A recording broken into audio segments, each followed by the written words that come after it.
الحمد لله رب العالمين والصلاة والسلام على سيد الأنبياء والمرسلين وعلى آله وأصحابه وأزواجه وذرياته وأهل بيته ومن تبعهم بإحسان إلى يوم الدين أما بعد السلام علیکم ورحمۃ اللہ وبرکاتہ۔ پیارے بچوں،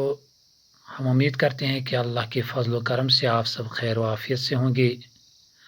آج ہم سورۃ الفاتحہ کا شان نزول اور اس کا مضمون، یعنی اس میں کیا چیز اللہ تبارک و تعالیٰ فرماتا ہے، تو اس کے بارے میں کچھ چیزیں پڑھیں گے۔ جو اس کا نام ہے سورۃ الفاتحہ، جو نام ہے یہ اس کا نام فاتحہ اس کے مضمون کی مناسبت سے ہے۔ فاتحہ اس چیز کو کہتے ہیں جس سے کسی مضمون یا کتاب یا کسی شے کا افتتاح ہو، یعنی آغاز، ابتدا۔ دوسرے الفاظ میں یوں سمجھے کہ یہ نام دیباچہ اور آغاز کلام کا ہم معنی ہے۔ فاتحۃ الکتاب کہتے ہیں کتاب کا آغاز،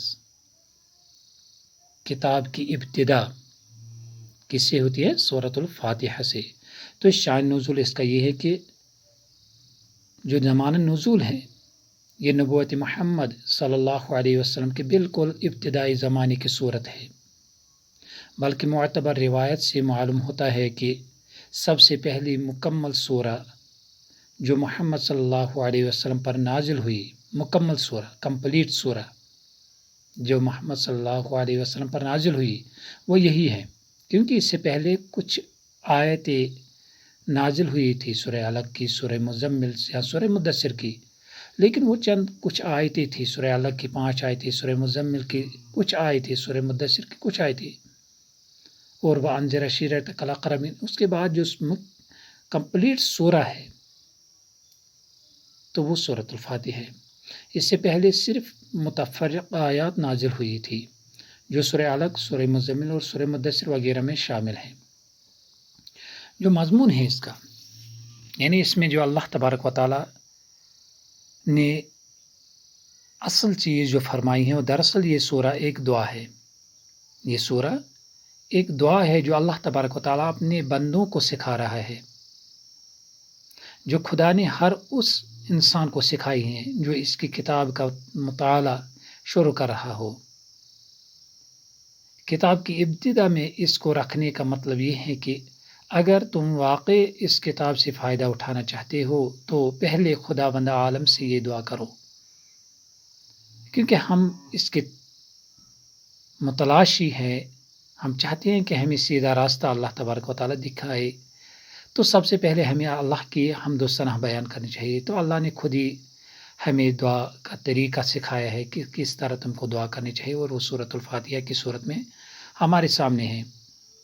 انسان فطرتاً دعا اسی چیز کی کیا کرتا ہے جس کی طلب اور خواہش اس کے دل میں ہوتی ہیں۔ جب انسان کو لگتا ہے کہ مجھے کسی چیز کی ضرورت ہے، تو پھر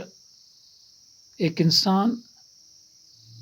وہ چیز طلب کرنے کے لیے اور وہ خواہش جو اس کے دل میں ہوتی ہیں اسی کو حاصل کرنے کے لیے کسی ایسی ذات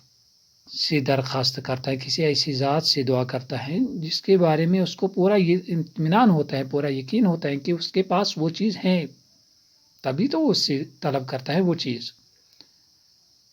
تو مصنف بھی یہی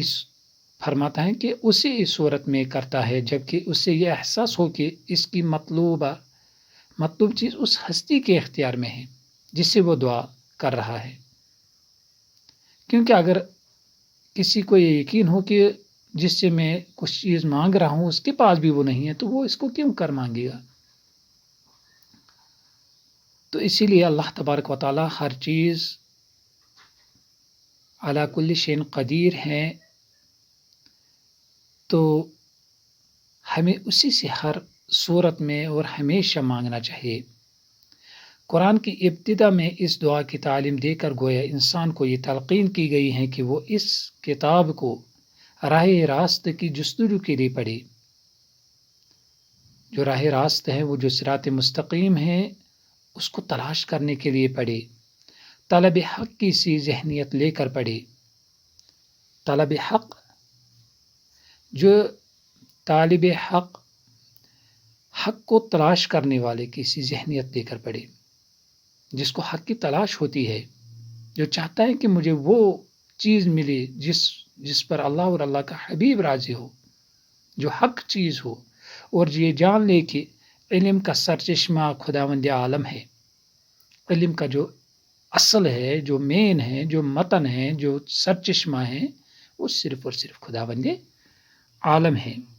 اسی لیے اسی سے رہنمائی کی درخواست کر کے پڑھنے کا آغاز کرے، اسی سے رہنمائی حاصل کرنے کے لیے حاصل کرنی چاہیے، اس کے بعد اسی سے یہ مانگنا چاہیے کہ مجھے رہنمائی فرما۔ اس مضمون کو سمجھ لینے کے بعد یہ بات خود واضح ہو جاتی ہے کہ قرآن اور سورۃ الفاتحہ کے درمیان حقیقی تعلق کتاب اور اس کے مقدمہ کا سا نہیں، بلکہ دعا اور جواب دعا کا سا ہے۔ ہم سورۃ الفاتحہ میں اہدنا الصراط المستقیم پڑھ رہے ہیں کہ اللہ ہمیں سیدھا راستہ دکھا، تو اس کے جواب میں ایک بندہ یہ دعا کرتا ہے، تو اس کے جواب میں پورا قرآن سورۃ البقرہ سے لے کر سورۃ الناس تک، پورا الف لام میم سے لے کر والناس تک پورا قرآن اللہ تبارک و تعالیٰ اس بندے کے سامنے رکھ دیتا ہے۔ تو بندے کی جانب سے، اور سورۃ الفاتحہ ایک دعا ہے بندے کی جانب سے، اور قرآن اس کا جواب ہے خدا کی جانب سے، کیونکہ خدا ہی نے پہلے سکھایا ہے بندے کو کہ تم کو جس چیز کی اصل ضرورت ہے وہ ہے راہ راست، وہ ہے حق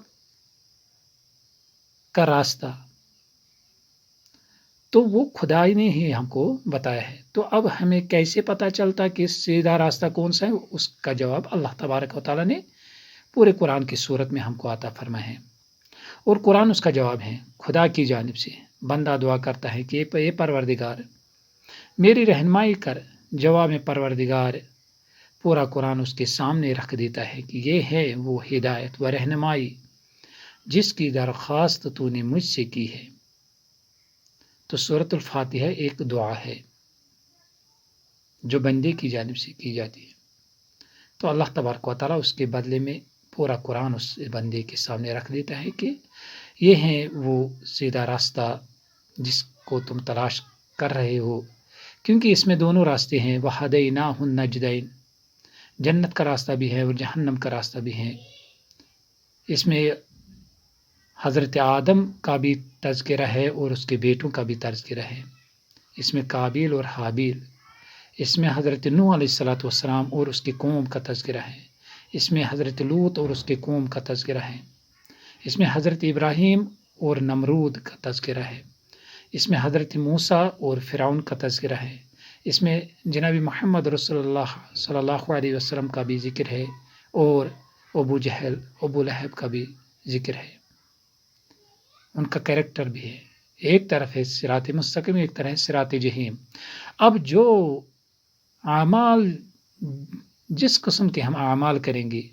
اگر اچھے لوگوں کے سے اعمال کریں گے تو انہی کے ساتھ اٹھائے جائیں گے، اور اگر برے لوگوں جیسے اعمال کریں گے تو انہی کے ساتھ اٹھائے جائیں گے، کیونکہ اللہ تبارک و تعالیٰ نے ہر چیز ہمارے سامنے رکھ دی ہے۔ اللہ تبارک و تعالیٰ ہمیں حق کہنے، حق پر عمل کرنے اور حق کو تلاش کرنے کی وہ چیز عطا فرمائے جس کو ہمیں